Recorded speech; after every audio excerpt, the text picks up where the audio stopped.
Qua công viên lá rơi trên con đường về, bỗng nghe lòng đang ước mơ.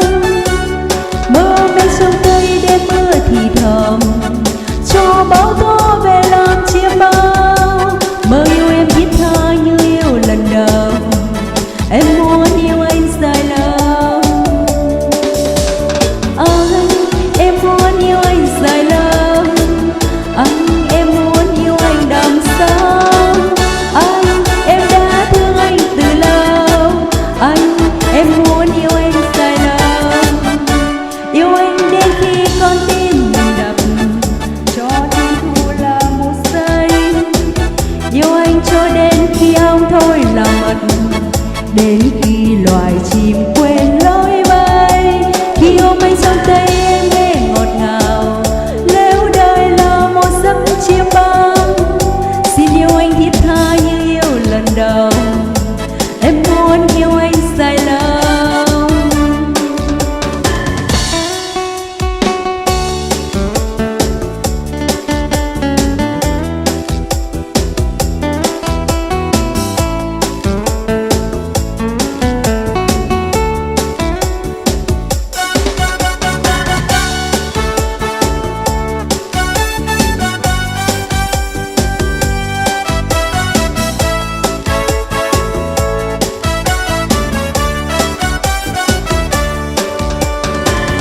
Em như cơn gió thu bay nhẹ nhẹ, đưa anh đi vân vân thương.